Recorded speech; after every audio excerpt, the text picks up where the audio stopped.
সুপ্রিয় দর্শক মণ্ডলী, হাতিল আজকের সংবাদপত্রে আপনাদের সবাইকে স্বাগত জানাচ্ছি। ডক্টর বদিউল আলম মজুমদার আমাদের আজকের অতিথি। স্বাগত জানাচ্ছি বিশেষভাবে 16ই ডিসেম্বরের এই দিনে আপনাকে আমরা পেলাম। আর একটা ঐতিহাসিক দিন বলবো যে বাংলাদেশের আগামী নির্বাচন কবে হবে এটার একটা মোটামুটি রোড ম্যাপ পাওয়া গেছে। তো আলোচনায় আসবো, আমি শিরোনামটা দেখে নিই।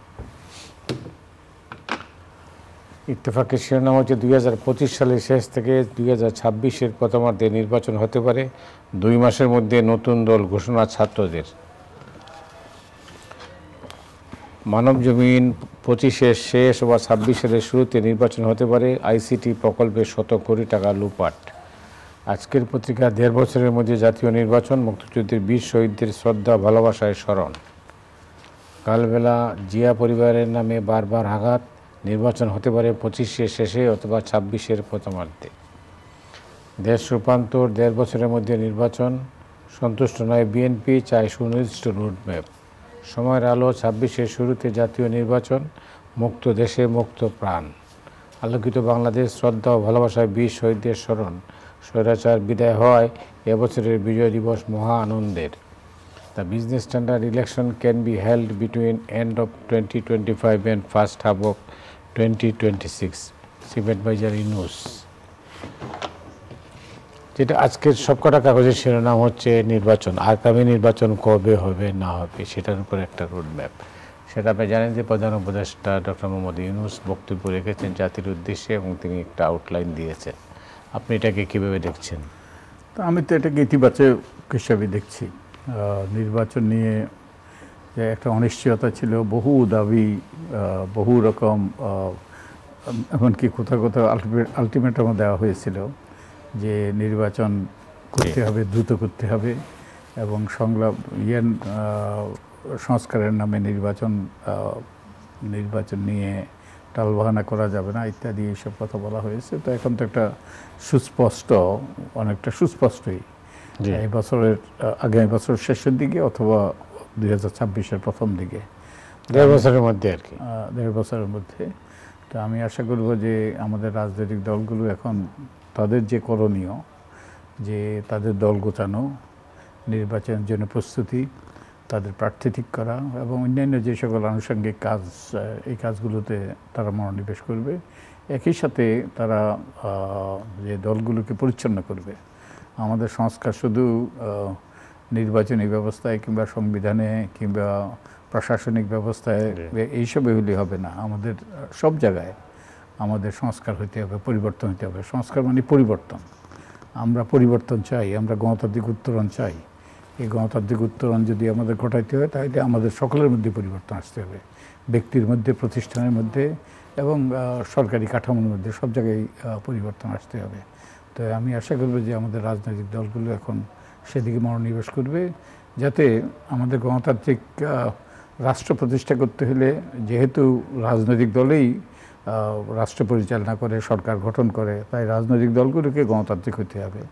তো আমি আশা করব যে আমাদের রাজনৈতিক দলগুলো এখন, যেহেতু নির্বাচনের দিনক্ষণ অনেকটা নিশ্চিত হয়ে গিয়েছে, অনেকটা সুনির্দিষ্ট হয়ে গিয়েছে, তারা অন্যান্য কাজে, প্রস্তুতিমূলক কাজে তারা এই সময়ের মধ্যে কি ভোটার তালিকা হালনাগাদ করা করতে হবে আর কি, হালনাগাদ করতে হবে। ভোটার তালিকা কেউ কেউ মনে করে যে ভোটার তালিকা কোনো সমস্যা নাই, দ্রুতই এটা হালনাগাদ করা যাবে। ভোটার তালিকায় হ্যাঁ কিছু কিছু সমস্যা আছে, যেমন অনেকে আবার বলে যে অনেকেরই আইডি কার্ড আছে, এখন ভোটার তালিকায় অন্তর্ভুক্ত করতে হবে। এটা সঠিক নয়। আইডি কার্ড, এনআইডি কার্ড তারাই পায় যারা ভোটার তালিকা অন্তর্ভুক্ত হয়। অতএব যারা বহু লোক এনআইডি কার্ড পায় নাই, কারণ তারা ভোটার তালিকায় অন্তর্ভুক্ত হয় নাই। এবং ভোটার তালিকায় অনেক অসঙ্গতি আছে। একটা অসঙ্গতি হলো নারীদের, অনেক নারী বাদ পড়েছে। যেমন 2008 সালে যখন নির্বাচন হয় তখন 14 লক্ষ পুরুষের তুলনায় নারী ভোটার বেশি ছিল। আর এখন লেটেস্ট 22-23 লাখ কম, অর্থাৎ 22-23 লাখ পুরুষ নারীর তুলনায়। যদিও আমাদের নারীরা আমাদের জনসংখ্যার অর্ধেকের একটু বেশি, কিন্তু নারীরা বাদ পড়েছে অনেক। তো এই এটা কেন বাদ পড়লো? এটা বাদ পড়ার অনেকগুলো কারণ। এই অতীতে গত 3টে নির্বাচন কমিশনের আমলে যে এইভাবে ভোটার তালিকা হয়েছে, ভোটার তালিকায় বাড়ি বাড়ি যাওয়ার নিয়ম আছে এবং বাড়িতে বাড়ি গিয়ে তারা যারা নতুন ভোটার হবে তাদের নাম অন্তর্ভুক্ত করবে, যারা ভোটার তালিকাতে বাদ মৃত্যু কিংবা অন্যান্য কারণে কেউ যদি বাদ পড়ে তাদের নাম বাদ দেবে। কিন্তু অনেক ক্ষেত্রেই তারা বাড়ি বাড়ি যায় নাই। এবং শুধু তাই নয়, যেমন আমার এই যে গত বছর যেটা হয়েছে, আমার বাড়িতে যে গিয়েছে সে গিয়ে কয়েকজনের নাম লিস্ট করেছে, আবার আসবে, আর কোনোদিন তার দেখা আমরা পাইনি। ঠিক এইভাবে অনেকের নামে বাদ পড়েছে। এবং অনেক জায়গায় কী করেছে তারা, এই যে ক্ষমতাসীন দলের গ্রামে গিয়ে কিংবা এলাকায় গিয়ে ক্ষমতাসীন দলের নেতাকর্মীদের তাদেরকে নিয়ে বসে তারা যাদের নাম অন্তর্ভুক্ত করতে চেয়েছে তাদের নাম অন্তর্ভুক্ত হয়েছে।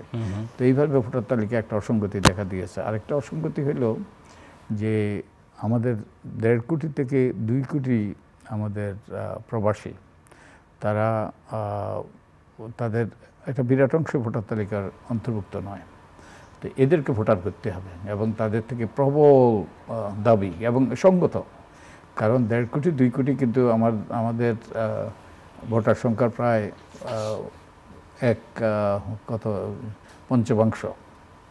প্রায় 1/5 এবং এই 1/5 যদি ভোটার তালিকার বাইরে থাকে তাহলে এই নির্বাচন নিয়ে প্রশ্ন তোলা যাবে এবং প্রশ্ন তোলা সঙ্গত হবে। যেহেতু নির্বাচনের আগেই এই প্রশ্নগুলো আসছে, সেটা তো আপনারা নিশ্চয়ই করতে পারবেন, কারণ না হলে তো অন্যরকম হয়ে যাবে। এটা একটু সময় সাপেক্ষ।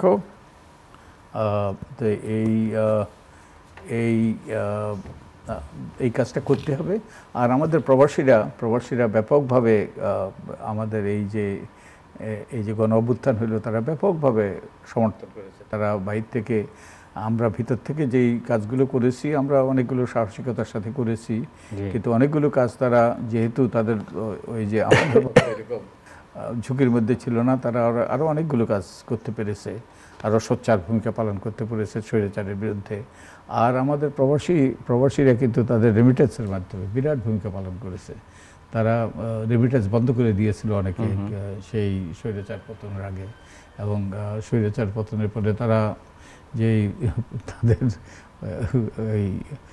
করে অতি ব্যাপক উৎসাহে তারা রেমিটেন্স পাঠানোর দিকে নজর দিয়েছে, যার ফলে আমাদের অর্থনৈতিক সংকটে আমাদেরকে পড়তে হয়নি।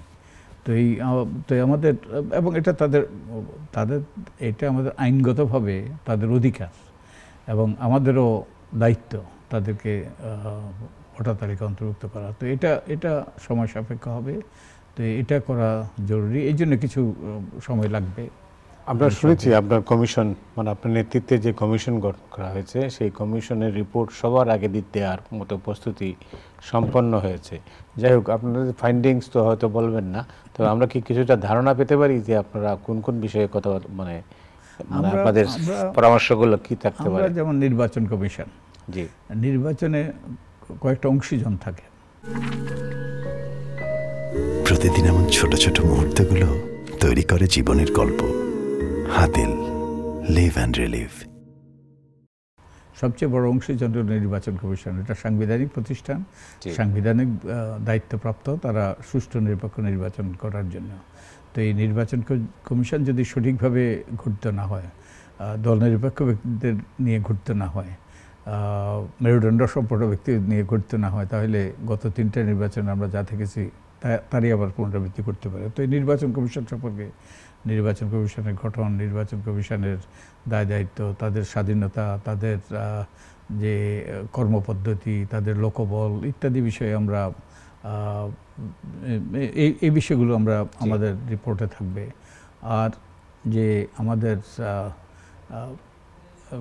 নির্বাচনী ব্যবস্থা যেটা তত্ত্বাবধায়ক সরকার, এই প্রশ্নে নিশ্চয়ই একটা খোলাসা মত থাকবে। তো ওটার আগে আমি যেটা বলতে চাই যে এই শুধু নির্বাচন নয়, শুধু নির্বাচন কমিশন নয়, এই নির্বাচনী ব্যবস্থা যে কোন পদ্ধতিতে নির্বাচন হবে, এটা যদিও সংবিধান সংশোধন যারা করবে সেই কমিশনেরই এখতিয়ারের ভিত্তিতে। তবুও এগুলোর যে আমাদের কাজের উপরেও এগুলোর প্রভাব আছে, এগুলো আমাদের কাজের সাথে সম্পৃক্ত। তাই নির্বাচন কোন পদ্ধতিতে হবে, সংসদ নির্বাচন দাবি আছে যে উচ্চকক্ষ করার, তারপরে রাষ্ট্রপতির নির্বাচন, তারপরে ভোটার তালিকা, সীমানা পুনর্নির্ধারণ। তা একটা বিষয়, যদিও এটা নির্বাচনের বিষয় নয়, কিন্তু একটা বিষয় যেটা নির্বাচনকে প্রভাবিত করে, নির্বাচনকালীন সরকার। আমাদের বহু আন্দোলনের ফসল ছিল তত্ত্বাবধায়ক সরকার, যেটা আওয়ামী লীগ এবং তার জোটসঙ্গীরা দাবি করেছিল এবং বিএনপি প্রথম দিকে না করলেও পরবর্তীতে মেনে নিয়ে এটা সংবিধানে অন্তর্ভুক্ত করে ৯৬ সনে তারা পদত্যাগ করে সুষ্ঠু নির্বাচনের আয়োজন করেছিল ৯৬ জুন মাসে, আমার যতটুকু মনে পড়ে। কিন্তু তত্ত্বাবধায়ক সরকারটা বাতিল করা হয়েছে সম্পূর্ণ একতরফাভাবে যে ২০১১ সালে। এবং তত্ত্বাবধায়ক সরকার বাতিল করার উদ্দেশ্যই ছিল কিন্তু যে ক্ষমতা কুক্ষিগতই নয়, ক্ষমতা চিরস্থায়ী করা, যেটা যে চতুর্থ সংশোধনীর মাধ্যমে করা হয়েছে। ১৯৭৫ সালে যে ক্ষমতা চিরস্থায়ী করার জন্য কেন্দ্রীভূত করা হয়েছে, কেন্দ্রীভূত এবং ক্ষমতা টিকে থাকা। জি। তো এবার কিন্তু আরও ভয়াবহ। এবার যেটা করা হয়েছে যে যেই সরকার ক্ষমতায় থাকবে তাদের অধীনে নির্বাচন হবে। তো আমরা অতীতে দেখেছি যারা ক্ষমতায় থাকে তাদের অধীনে নির্বাচন হলে নির্বাচন কোনোদিন সুষ্ঠু হয় না, কারণ তারা প্রশাসন, আইনশৃঙ্খলা রক্ষাকারী বাহিনী, অন্যান্য বিশেষ বাহিনীকে তারা কাজে লাগিয়ে তারা নির্বাচন প্রভাবিত করতে পারে। তো এটার উদ্দেশ্য ছিল যে তত্ত্বাবধায়ক সরকার বাতিলের, একতরফাভাবে বাতিলের পঞ্চদশ সংশোধনের মাধ্যমে বাতিলের উদ্দেশ্য ছিল তাদের ক্ষমতাকে চিরস্থায়ী করা, গত সরকারের ক্ষমতাকে চিরস্থায়ী করা। এবং এটা করতে গিয়ে তারা কিন্তু এখন এই সম্প্রতিকালে আমাদের একটা বিতর্ক উঠেছে যে সংবিধান পুনর্লিখন নাকি সংবিধান সংশোধন। এই পঞ্চদশ সংশোধনের মাধ্যমে সংবিধান কিন্তু পুনর্লিখন করা হয়েছিল বহুলাংশে, 1/3 বেশি এই যে অনুচ্ছেদ তারা সংশোধন করেছে এবং এই যে এমন মৌলিক বিষয় সংশোধন করেছে। শুধু তাই নয়, এই যে 1/3 মতো তারা সংশোধন করলো, আবার সংবিধানে বলে দিয়েছে যে এগুলো আর সংশোধন করা যাবে না, যেগুলো অসাংবিধানিক ছিল, এবং গণভোটের বিধান ইত্যাদি বাতিল করা হয়েছে এবং গণভোট না করেই পঞ্চদশ সংশোধনী পাশ করা হয়েছে, যেটাও অসাংবিধানিক ছিল। তো এই দর্শকরা হয়তো জানে যে এই পঞ্চদশ সংশোধনী বাতিলের ব্যাপারে আপনি আদালতের শরণাপন্ন হয়েছেন। আমরা আশা করছি আজকেই দিনের সকালে অথবা বিকেলে সকালেই এটা রায় হবে। আমরা পঞ্চদশ সংশোধনী বাতিলের, ওই যে আমি লিড পিটিশনার, তা আমরা 5 জন এটা আদালতে শরণাপন্ন হয়েছে এবং এরপরে অনেক রাজনৈতিক দল এবং আরও কিছু ব্যক্তিরাও পিটিশনার হয়েছে। এবং একই সাথে আমরা ত্রয়োদশ সংশোধনী বাতিল, তত্ত্বাবধায়ক সরকার বাতিল করে যে আদালতের রায়, উচ্চ আদালতের রায়, সেটাও আমরা চ্যালেঞ্জ করেছি। সেটা পুনর্বিবেচনার জন্য আমরা আদালতের শরণাপন্ন, সুপ্রিম কোর্টের শরণাপন্ন হয়েছি।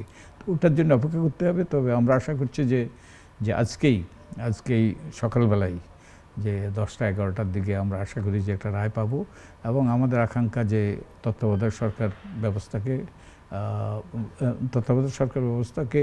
তারা পুনরুজ্জীবিত করতে পারবে না, কিন্তু তারা পঞ্চদশ সংশোধনী বাতিল করতে পারবে, একটা ডিরেকশন আসবে।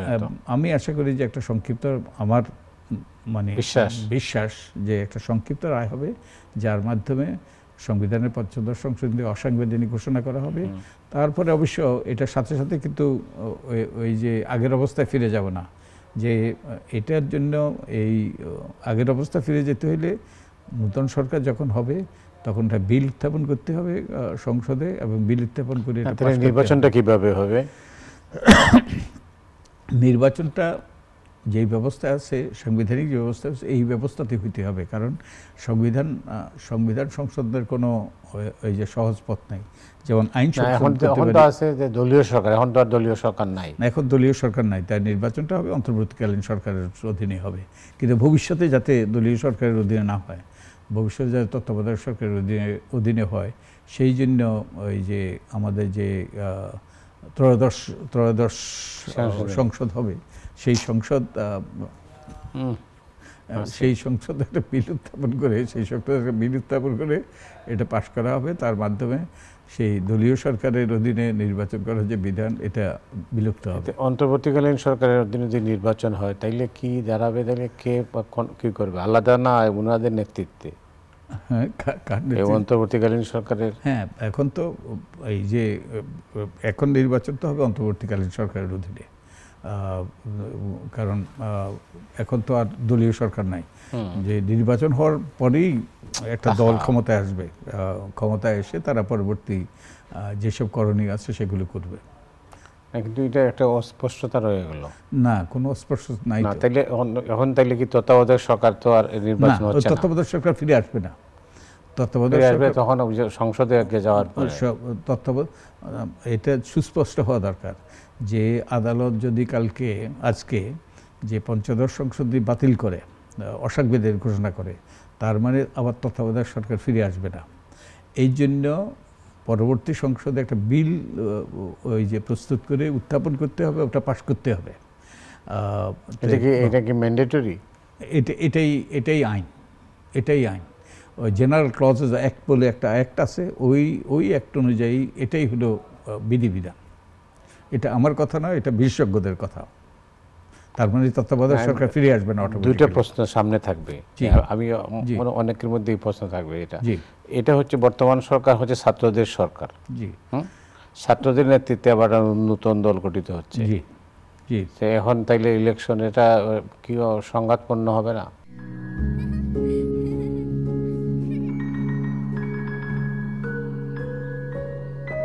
প্রতিদিন এমন ছোট ছোট মুহূর্তগুলো তৈরি করে জীবনের গল্প। Hatil, live and relieve.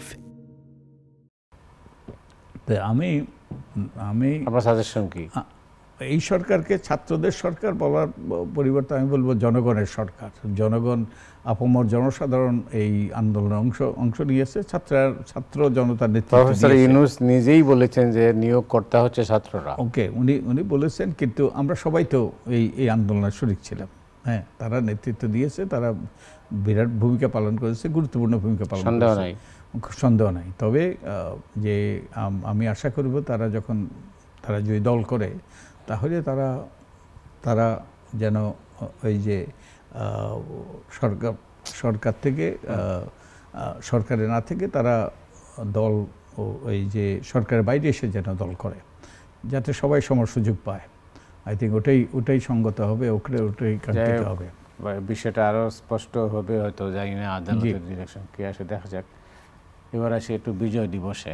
আপনি জানেন যে আমরা 1971 থেকে 2024 53 বছর আমরা বিজয় দিবস পালন করেছি। এবারের প্রেক্ষাপট সম্পূর্ণ আলাদা ছিল। এর মধ্যে এই যখন অবস্থা, আমরা যখন বিজয় দিবস পালন করছি, ঠিক এই সময় ভারতের প্রধানমন্ত্রী নরেন্দ্র মোদী বাংলাদেশের মানে এই বিশেষ করে 71 সনের যুদ্ধের কথা বর্ণনা করতে গিয়ে বাংলাদেশকে তিনি মানে বেমালুম ভুলে গেছেন, অথবা এটা এই বিষয়ে কোনো উল্লেখই নেই। এই নিয়ে প্রতিক্রিয়া হয়েছে ঢাকায় বিভিন্ন রাজনৈতিক দল। এটা দুঃখজনক। আমরা প্রথমত বিজয় দিবসের শুভেচ্ছা সকলকে, যদিও আমরা এখন পরের দিনে এসে গিয়েছি। তো এই বিজয় দিবসটা অত্যন্ত আমাদের ভিন্ন প্রেক্ষাপটে বিজয় দিবসটা এসেছে আমাদের জন্য। এবং আমরা তো এই মাসির জন্য প্রোগ্রাম করা যাবে না, এটা কাকে বলবো? এটা এই বিজয় দিবস এসছে বহু আত্মত্যাগের পরে। তো এটা আমরা একটা মুক্ত পরিবেশে আমরা বিজয় দিবস উদযাপন করতে পেরেছি। কিন্তু এই আমাদের যে উৎসাহ, উদ্দীপনা, আনন্দ একটা কিছুটা ম্লান হয়ে গেল আমাদের প্রতিবেশী রাষ্ট্রের প্রধানমন্ত্রী নরেন্দ্র মোদীর টুইটে। যে জিনিসটা তিনি যেন অস্বীকারই করলেন, আমাদের মুক্তিযোদ্ধাদের যে আত্মত্যাগ, মুক্তিযোদ্ধাদের যে তারা যে মুক্তিযুদ্ধটা শুরু করেছিল এবং তার ফলে যে বাংলাদেশ স্বাধীন হয়েছিল। অবশ্যই ভারত আমাদেরকে সহায়তা করেছে, আমাদের রিফিউজিরা ভারতে আশ্রয় নিয়েছে, এবং ভারতীয় সেনাবাহিনীও শেষ দিকে এসে তারা পাকিস্তান সেনাবাহিনীর সাথে তারা যুদ্ধ করে আমাদেরকে স্বাধীনতা অর্জনের ব্যাপারে সহায়তা করেছে। কিন্তু যেই জিনিসটা আমাদের ভুললে চলবে না, এই যেই স্বাধীনতা আসতো না আমাদের যদি আমরাই আমাদের বয়সের এই যে আমাদের বন্ধুরা আমরাই যে সেদিন যদি সে বাংলাদেশের দামাল ছেলেরা মেয়েরা সেদিন যদি ওই পাকিস্তানিদের সেই যেই আক্রমণ করেছিল তারা যেই নৃশংস হত্যাকাণ্ড তারা শুরু করেছিল, এটার বিরুদ্ধে প্রতিবাদী হয়ে তারা যদি প্রতিরোধ না করত, আমরা প্রতিরোধ করেছি বলেই, এবং প্রাণের বিনিময়ে, রক্তের বিনিময়ে, অনেক আত্মত্যাগের বিনিময়ে, তা না হলে কিন্তু ওটা যদি না করতাম তাহলে কিন্তু ভারতীয় বাহিনীর পরবর্তীতে পাকিস্তানিদের সাথে যুদ্ধ করে আমাদের স্বাধীনতা অর্জনের ব্যাপারে সহায়তা করার কোনো সুযোগই হতো না। তাই আমাদের এই বীর মুক্তিযোদ্ধাদের এই আত্মত্যাগের কথা, তাদের বীরত্বের কথা, তাদের যেই সাহসিকতা, অসম সাহসিকতা, এই কথা স্বীকার করা, অস্বীকার যদি আমরা করি তাহলে বাংলাদেশের স্বাধীনতাকেই অস্বীকার করা হয় বহুলাংশে। কারণ এরাই কিন্তু নায়ক, আমাদের স্বাধীনতার নায়ক। অবশ্য সেনাবাহিনী ভারতীয় সেনাবাহিনী এসে পাকিস্তান সেনাবাহিনীর সাথে যুদ্ধ করেছে, কিন্তু এরা শুরু না করলে, এবং সেই ভারতীয় বাহিনী আসতে কবে, অগাস্ট সেপ্টেম্বরে না আরও পরে অনেক পরে, এবং তারা কি আসতো ওই অবস্থা সৃষ্টি হয়েছে বলেই তারা এসেছে এখানে। তারা তাদের মধ্যে তখন যখন বিশ্বাস জেগেছে তারা এখানে এসে পাকিস্তানি বাহিনীর সাথে যুদ্ধ করলে তারা জয়ী হবে, তখন জয় যখন সুনিশ্চিত হয়েছে তখন তারা এসছে। কিন্তু জয় যখন অনিশ্চিত ছিল, যখন চরম আত্মত্যাগের প্রয়োজন ছিল, যখন যে জীবন মৃত্যুর প্রশ্ন ছিল, তখন কিন্তু আমাদের বীর মুক্তিযোদ্ধারা তারা পাকিস্তানিদের সাথে লড়াই করেছে। তাই এটা দুঃখজনক তাদের আত্মত্যাগের কথা, আমাদের বীর মুক্তিযোদ্ধাদের আত্মত্যাগের, আমাদের মুক্তিযুদ্ধের কথা এভাবে বেমালুম ভুলে গিয়েছেন আমাদের প্রতিবেশী রাষ্ট্রের সরকার প্রধান। এটা এক ধরনের দুর্ভাগ্যজনক আসলে। তাই হোক, কারণ কী করা যাবে, তারা প্রতিবারই নতুন কোনো একটা ইস্যু হচ্ছে যে বাংলাদেশের স্বাধীনতা নিয়েই মূলত। যাই হোক, দুই দেশের সম্পর্ক আরও ভালো হোক, আমরা সেটাই চাই। আজকের মতো এখানে শেষ করতে হচ্ছে। আপনাকে অনেক অনেক ধন্যবাদ। আপনাকে অনেক ধন্যবাদ। তবে মাসি নিয়ন্ত্রণের একটা ব্যবস্থা করতে হবে। ক্ষমা করবেন আমাদেরকে। দর্শক মণ্ডলী, আজ পর্যন্তই। আপনারা সবাই ভালো থাকুন। শুভরাত্রি।